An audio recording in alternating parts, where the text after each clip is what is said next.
welcome to the Art of Being Human. As you know, we've been doing segments on suicide, and I want to continue with that today, giving you more information than I've given you before. But I think what I'll do first is to return to this chart. I've done a good part of it, but I haven't done all of it. So let me review. Suicide can be used as a coping skill. It can be a rational act, or it can be by a mentally ill person that's not rational, but we sometimes just assume it's from a mentally ill person and not rational, but it can be a rational act. It can be used as problem-solving behavior. It can be used as a cry for help, although if it's a cry for help, you still have to take it seriously, because sometimes suicide occurs as a person's crying for help. They can do something to themselves and die from an accidental suicide. Some people have suicide potential. They're exposed to it more, they think about it more, or they know of people who've done it, and so they have a higher potential. Some suicide is impulsive. It takes anywhere from 3 months to 2 years to plan it. And one thing I want to mention, that if a person has decided to commit suicide, all of their rational thoughts are geared around that upcoming event. It's like everything they do, everything they think is somehow geared around it, so that it becomes the central focus of their lives. It's not like they go to work and when they come home they think about suicide. It's when they decide to do it, everything they think about, it has to do somehow and fits in somehow with the suicide. That's just something for you to know. The crisis period is short, and if you can intervene at that time, you may be able to permanently stop the suicide, although the whole process will begin again. If you can't stop it permanently, a person will start with their thinking process again. Double dosing I have not mentioned before. Double dosing is when a person does two things. Like, for example, they really want to die, so they take pills and then they jump in the river. In other words, they're doing two things to doubly ensure that they end their lives. That's called double dosing. Now, there is a cluster suicide. I haven't mentioned that before. In cluster suicide, you have a group of people who kind of make a suicide pact, and they do it all together. They all gather together in a group, and they all kill themselves at the same time. Now, you find some cult. I believe there was a cult in California in which everybody killed themselves, or almost everybody killed themselves, and that would technically be a cluster suicide. But you could have a group of teenagers or a group of adults, any group of people getting together and doing it together. They're killing themselves, but they're doing it with other people around them. It's called a cluster suicide. Nobody knows exactly why a group would get together and you would have a group suicide, but that's what suicide is. That's what a cluster suicide is, and there's more of it than ever before. I think with teenagers, you've got to remember with teenagers, their brains aren't quite developed yet. They think they're perfectly mature, but they're not perfectly mature. The brain does not get particularly or finish its maturity until the mid-20s. So the frontal lobes, the parts of the lobes which do the thinking and make decisions, those lobes are not complete.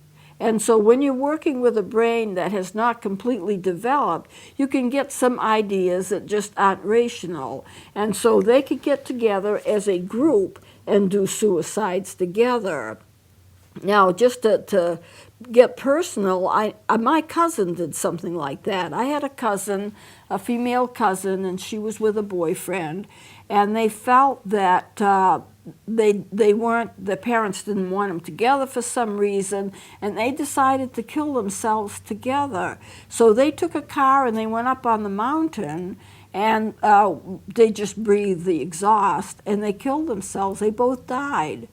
And it was they wanted to die together. If they couldn't live together, they wanted to die together. Now, this is something that a teenager might think of because they couldn't think past to another kind of life, or the fact that maybe when they get older and more mature, they could still be together. You know, maybe they couldn't get married now. Maybe they were too young. I think they were about 16 or 17. They were pretty young. But they didn't stop to think that after they graduated from high school or went to college, they would be old enough to get married if they wanted to be together, and legally nobody could stop them. So instead, they just got stuck in the idea of, we can't get married, our parents don't like us to be together, so we are going to die together. It's kind of an immature thought, because there would have been so much other healthier options available. And when I found out about it, it was all over the newspapers that this couple had killed themselves together, and they'd been found in a car, and they were both dead. And it turned out to be, one of them turned out to be my cousin. So we were kind of devastated by that. One thing that happens with suicides is they don't stop to think about what's going to happen to somebody else as a result of their actions. You know, a man wants to commit suicide, and one of the things I would do is I would talk to him, well, who's going to take care of your wife? Who's going to raise your baby? A baby's going to grow up without knowing his real father. And you try to somehow kind of pin guilt and responsibility on them, because when they're in that state and they want to do suicide, they're thinking of nothing else. And they're not thinking about personal consequences, not just in terms of their own death, but personal consequences in terms of what's going to happen to my family, what's going to happen to the people that I care about, what's it going to do to them. And so what you need to do is bring them out into reality, bring them out of their little cocoon of this is suicide and I'm doing it. It's like they're in a little box and that's all they can think of. Bring them out into the open. There are other people involved. There are other people that are going to be affected. Your children. Who's going to take care of your favorite dog? I know I walked with a man who thought, well, there's no reason for me to live. And he was real elderly. And I said, you know what? Somebody had given him a kitten, and he just loved that kitten. And I said, what's going to happen to your kitten? What kind of an explanation, if you could talk to the cat, which of course you can't, but how would you explain to somebody that you were willing to take your life and leave this kitten behind, and with no one to care for it, and it would end up in a pound or something? Maybe it wouldn't even survive.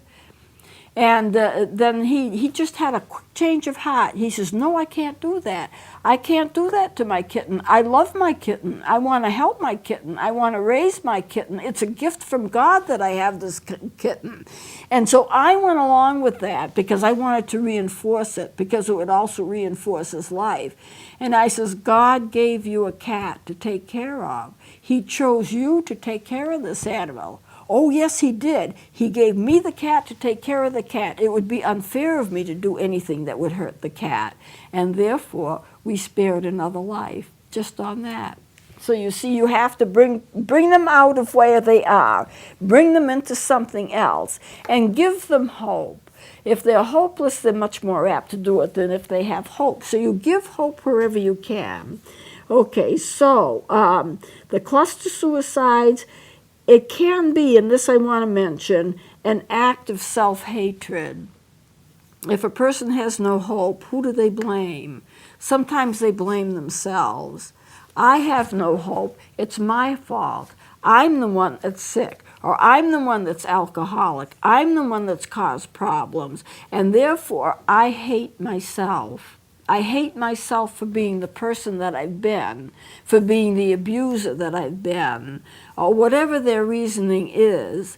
And then what you have to do is take them out of that self-hatred, and you have to say, you have done good things. Yes, you weren't perfect, but who is perfect? Everybody's made mistakes. And these are the good things that you have done that I can see. And if you can lift them up so they don't hate themselves, a lot of times you can spare them from suicide. They have, as a result of a rejection of the self-hatred, they reject themselves, feel that they have no self-worth. And that's a problem. You have to have them have self-worth, and I keep telling him, God created you. You've got worth, just by that mere fact alone you have worth. And you work with them, and you work with them. If it's necessary, sometimes you still have to hospitalize them. But sometimes just a kind of like a rude awakening on your part. You're not ultra-sympathetic, but at the same time you lift them up. I know things are bad, they're going to be better. And you need to trust me. When I tell you they're going to be better, you need to trust me. Because if you don't trust me, then there's no sense in my counseling you. You have to trust what I tell you as being the truth, because at this point, you're not in a good state of mind to perceive what the truth really is. So sometimes you have to be kind of directive, and I don't want to be hard or anything, but sometimes you have to direct them. 80%, and we're going to get into that a little later, 80% of the people who want to kill themselves give out what's called clues and cues that they will make an attempt. And these are clues and cues that you can pick up on. I will go into those as we go along, either this segment or the next segment. They let you know. Now, why do they let you know? Without telling you that they're suicidal. Sometimes they do tell you that they're suicidal, but if they don't tell you, how would you know? There are things that you can look for. You can ask them questions and see how they answer. You can watch mood changes. There are all kinds of things you can do to get a clue as to when it's going to happen, if it's going to happen, and how close it is, and what you need to do to intervene. But why would they leave a clue or a cue? Well, in some cases, they don't know they're doing it. They're so focused on suicide, it just kind of comes out. And if you're astute enough, you can pick up on it. Little things like, I think people would be better off without me. You know, statements like that. Giving things away. Well, yes, I love this, but you can have it. In other words, trying to give a home to the things that they love because they're not going to be around to take care of those things that they love. Making sure that their favorite books are given to people that they like, their favorite clothes, their favorite equipment, their camera equipment, or whatever it is. They will leave clues and cues, partly because they want to take care of things, partly because they don't know that they're doing it, and they might be even angry if they realize that you were picking up on some of the things that they were doing, and they would act angry at you, but they'd be angry at themselves because you're picking up on things they don't want you to know. And the other thing is, a lot of times they hope somebody will catch them and intervene because they're not sure they want to die. If they're not sure they want to die, but they don't know how to talk about it, and they don't want to come right out and say it, then they can leave little hints here and there and see who picks up on it and who challenges them on it. There is a way to talk to people who do that, and I will be sharing that with you too. Right now, I want to go into the myths of suicide, what suicide is not. And then we're going to get into the clues and the cues that people give. If I don't have time to do it this segment, we'll do it next segment. Suicide, here's a myth. These statements that I'm giving you are not true, okay? These are myths of suicide. What suicide is not. I hope you can see this. I hope it's going to be clear enough for you to see it. Suicide is inherited. That's one myth. It is not inherited. Nobody inherits a gene for suicide. However, the person is more likely to do it if a family member has done it. And so if people in families do it, and you have different family members making attempts, some people get the idea that there must be something in the brain that causes them to do it, and that's not true. The thing is, they do it because they've had other relatives try to do it, sometimes successfully, sometimes not. So it becomes so familiar to them that they look at it as a coping mechanism. So, but it is not inherited. Good circumstances prevent suicide. Not true. Doctors, dentists, psychiatrists, people of high standards and high excellence and good socioeconomic standards, they oftentimes will commit suicide because the stress of being in an upper position in life and keeping that, and not falling off the cliff, so to speak.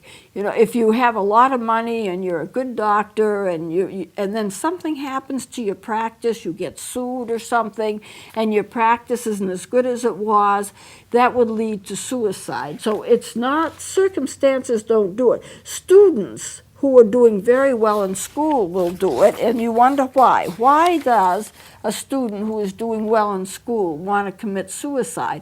They're Phi Beta Kappa, they're on the honorary society, they've got a lot to live for, they've got college scholarships. If they make one mistake and they fall down, they get a C instead of an A or something like that, then they tend to think of themselves as a total failure. And here again, this is the way that the teenage brain works. They think that if they're not perfect, if everybody is treating them like they're perfect and they're wonderful and they're great, and suddenly they're not because they make a major mistake or they flunk a test or they don't get accepted into the college that they want, then they tend to think of themselves as a total failure. And when I've worked with people and students like this, I've said, you don't have to be perfect to be good. You don't have to be perfect to be wonderful. And there is a story, The Little Prince, I think it's called, where there's a statement in it that says, a prince does not have to be a prince to be a prince. And I tell them that. You don't have to be perfect to be good. Good circumstances will not prevent suicide.